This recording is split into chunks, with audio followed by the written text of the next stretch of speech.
ان الذين آمنوا وعملوا الصالحات لهم جنات تجری من تحتها الانہار ذلك الفوز الکبیر۔ بے شک جو لوگ ایمان لائے اور نیک کام کرتے رہے ان کے لیے باغات ہیں اور ان کے نیچے نہریں جاری ہیں۔ ذلك الفوز الکبیر، اور یہ بڑی کامیابی ہے۔ جنت میں چلا گیا جو بڑی کامیابی مل گئی اس کو۔ سب سے پہلے جنت میں جانے والے حضرات کا ذکر پڑھیں گے انشاءاللہ آج۔ حضرت ابو ہریرہ رضی اللہ تعالیٰ عنہ سے روایت ہے کہ حضرت محمد صلی اللہ علیہ وسلم نے ارشاد فرمایا کہ ہم آخری امت ہیں اور سب سے پہلے قیامت کے دن اپنی قبروں سے اٹھیں گے اور سب سے پہلے جنت میں جائیں گے۔ بس اتنی بات ہے، یہود نصارہ کو ہم سے پہلے کتاب دی گئی تھی اور ہمیں قرآن بعد میں دیا گیا ہے، اور ہم سے قرآن کے حق میں انہوں نے اختلاف کیا۔ بس جس چیز کے بارے میں انہوں نے اختلاف کیا، اللہ تعالیٰ نے ہمیں قرآن کے ذریعے سے ہدایت عطا فرمائی۔ وہ گمراہ ہوئے، وہ جہنم میں جائیں گے جو قرآن سے گمراہ ہوئے، قرآن کی بات کو نہ مانا، قرآن کو حق نہ جانا، قرآن کو سچا نہ جانا، وہ گمراہی کے راستے پر ہیں۔ اگلی حدیث حضرت عمر بن خطاب رضی اللہ تعالیٰ عنہ سے روایت ہے کہ محمد صلی اللہ علیہ وسلم نے ارشاد فرمایا تمام انبیاءوں پر جنت حرام ہے جب تک کہ میں داخل نہ ہو جاؤں۔ سب سے پہلے محمد صلی اللہ علیہ وسلم جنت میں داخل ہوئیں گے، پھر تمام انبیاء داخل ہوئیں گے، اس کے بعد میں تمام امتوں پر حرام ہے جنت جب تک کہ محمد صلی اللہ علیہ وسلم کی امت جنت میں داخل نہ ہو جائے۔ حدیث نمبر 3، حضرت ابو ہریرہ رضی اللہ تعالیٰ عنہ سے روایت ہے کہ محمد صلی اللہ علیہ وسلم نے ارشاد فرمائے میرے پاس ابھی جبرائیل علیہ السلام تشریف لائے، جبرائیل علیہ السلام آئے اور میرا ہاتھ پکڑ کر مجھے جنت کا دروازہ دکھلایا جس سے میری امت داخل ہوئے گی۔ حضرت ابو بکر صدیق رضی اللہ تعالیٰ عنہ نے عرض کیا یا رسول اللہ میں پسند کرتا ہوں کاش میں بھی آپ کے ساتھ ہوتا کہ میں بھی اس کو دیکھ لیتا۔ تو اللہ کے نبی حضرت محمد صلی اللہ علیہ وسلم کا فرمان ہے سن لو میری امت میں سب سے پہلے ابو بکر جنت میں داخل ہوئیں گے۔ سب سے پہلے اس امت محمدیہ میں داخل ہونے والا شخص ابو بکر صدیق رضی اللہ تعالیٰ عنہ ہے، اس پر ہمارا ایمان ہے۔ حدیث نمبر 4، بریدہ بن حسیب رضی اللہ تعالیٰ عنہ روایت کرتے ہیں کہ محمد صلی اللہ علیہ وسلم نے صبح کے وقت حضرت بلال کو بلایا اور فرمایا اے بلال تم مجھ سے پہلے جنت میں کیسے چلے گئے؟ کیا بات ہوئی؟ جب بھی میں جنت میں داخل ہوا میں نے اپنے آگے تمہاری آواز سنی چلنے کی کہ تم مجھ سے آگے چل رہے ہیں، کہ میں گزشتہ رات میں بھی جنت میں داخل ہوا تو مجھ سے پہلے تم چل رہے تھے، یہ میں نے آواز سنی۔ پھر میں ایک چوکور محل پر آیا جو سونے کا بنا ہوا تھا، میں نے دریافت فرمایا کہ یہ محل کس کا ہے؟ انہوں نے کہا کہ ایک عربی شخص کا ہے، یہ ایک عربی شخص کا ہے۔ میں نے کہا میں بھی عربی ہوں، یہ محل کس کا ہے؟ کیونکہ قریشی کا ہے، کہ قریش کا آدمی کا ہے۔ میں نے کہا میں بھی قریشی ہوں۔ انہوں نے کہا یہ امت محمدیہ کے ایک شخص کا ہے۔ میں نے کہا میں محمد ہوں صلی اللہ علیہ وسلم۔ یہ محل کس کا ہے؟ انہوں نے کہا یہ عمر بن خطاب رضی اللہ تعالیٰ عنہ کا ہے۔ حضرت بلال رضی اللہ تعالیٰ عنہ کی بات تھی یہ، تو اللہ کے نبی نے اپنے خواب سنایا۔ حضرت بلال رضی اللہ تعالیٰ عنہ نے عرض کیا رسول اللہ جب بھی میرا وضو ٹوٹا ہے، جب بھی میں نے وضو کی ہے تو 2 رکعت پڑھی ہے میں نے نفل کم سے کم، اور جب بھی وضو ٹوٹا ہے وضو کی ہے، اور میں نے یہ طے کر لیا ہے جب بھی وضو ٹوٹتا ہے میں فوراً وضو کرتا ہوں، اور یہ طے کر لیا ہے کہ میں اللہ کے نام پر 2 رکعت ضرور پڑھوں گا جب بھی میں وضو کروں گا۔ تو اللہ کے نبی نے فرمایا یہ سبقت تمہاری ان 2 رکعت نمازوں کی وجہ سے ہے۔ بہرحال اللہ تعالیٰ نے انعام دیا ہے بلال رضی اللہ تعالیٰ عنہ کا، اور وہ دنیا میں بتلا دیا محمد صلی اللہ علیہ وسلم کے ذریعے سے۔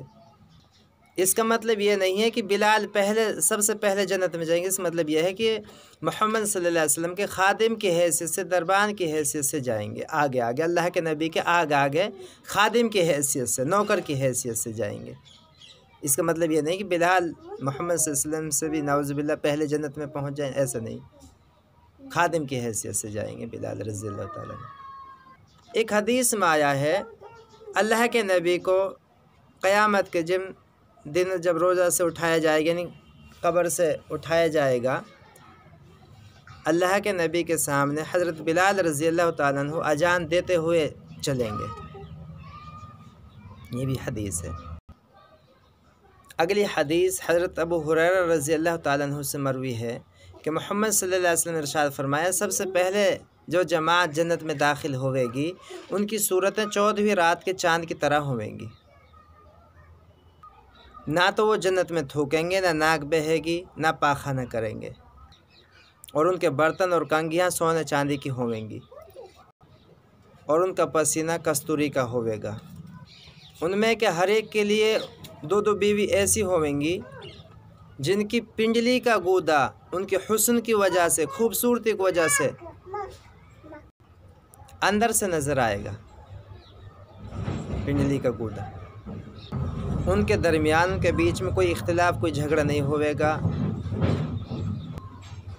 آپس میں کوئی بغض نہیں ہوئے گا، کوئی دشمنی نہیں ہوئے گی۔ وہ صبح شام تسبیح کریں گے، یعنی تسبیح بھی وہاں کی بے مشقت کی تسبیح رہے گی، جیسے سانس لینے میں دقت نہیں آتی ایسے ہی وہاں اللہ کا نام لینے میں دقت نہیں آئے گی۔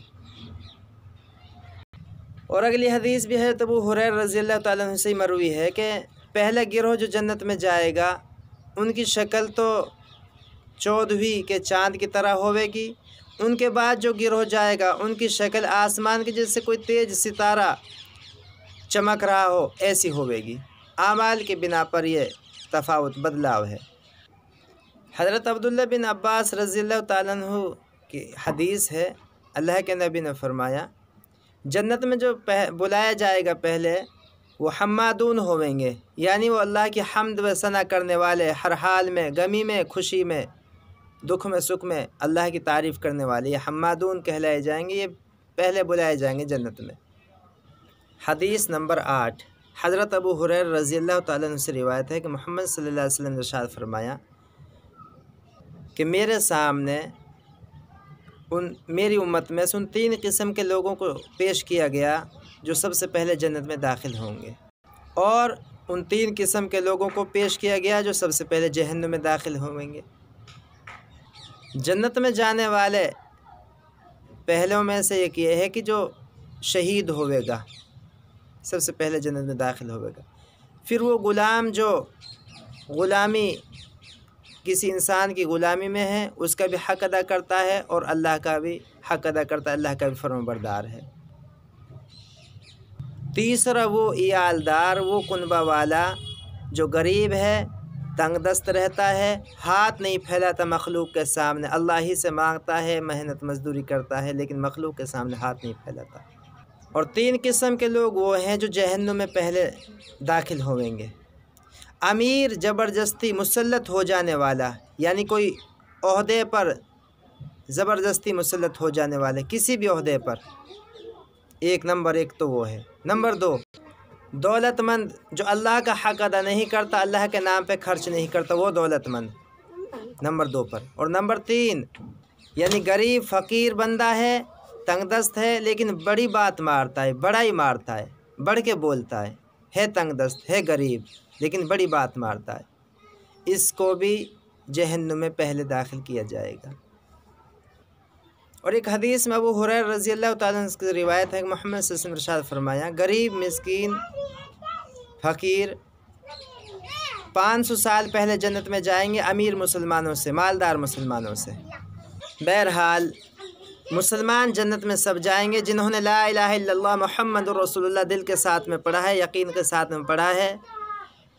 اگر کمی کوتاہی ہو گئے، گناہ ہو گیا ہے تو اللہ سے معافی مانگ لیویں گے، توبہ کر لیویں گے، اللہ کوئی ہاری بیماری پریشانی مصیبت دے کر معاف کر دیوے گا، یا پھر آخرت میں ان کو سزا دے کر جہنم میں ڈال کر سزا دے کر پاک صاف کر کر اللہ پھر جنت میں بھیج دیوے گا۔ لیکن ہم اس چیز کی توقع نہ رکھیں، ہم توقع یہ رکھیں کہ اللہ تعالیٰ ہمیں اپنے عذاب سے دنیا اور آخرت کیسے بچا لے۔ یہ بات کہنی بہت آسان ہے کہ جہنم میں ڈال کر پاک کر کے جنت میں بھیج دیوے گا، لیکن ایک سیکنڈ بھی جہنم میں ٹھہر جانا بڑی مشکل بات ہے، وہاں تو موت نہیں ہے، ورنہ مارے غم کے ہی آدمی مر جاتا جب جہنم کو آنکھوں سے دیکھے گا۔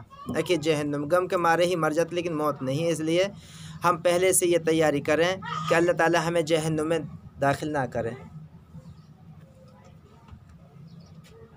اللہ تعالیٰ ہم سب کو جنت میں داخل کرے۔ جنت میں جانے والے اعمال، ان الذین آمنوا وعملوا الصالحات لهم جنات تجری من تحت الانہار، جو لوگ ایمان لائے، اللہ کو ایک مانا، اللہ ایک ہے، اور بھلے کام کیے، بھلے کام میں سب کچھ آ گئے، نماز، روزہ، زکوٰۃ، حج، تسبیح، تلاوت، ذکر، بہت سارے جتنے بھی اسلام کے کام ہیں سارے وعملوا الصالحات میں آ گئے، اور ان کے لیے پھر اللہ کیا فرما رہا ہے؟ وعملوا الصالحات لهم جنات تجری من تحت الانہار، ان کے لیے باغات، ان کے نیچے نہریں جاری ہیں، ذالک الفوز الکبیر، یہ بڑی کامیابی ہے، یہ بڑی کامیابی ہے، ذالک الفوز الکبیر، یہ بڑی کامیابی ہے، بڑی کامیابی دین کا مل جانا ہے، نیک اعمال کر ایمان کے ساتھ نیک اعمال کر لیں، یہ بڑی کامیابی ہے۔ وآخر دعوانا الحمدللہ رب العالمین۔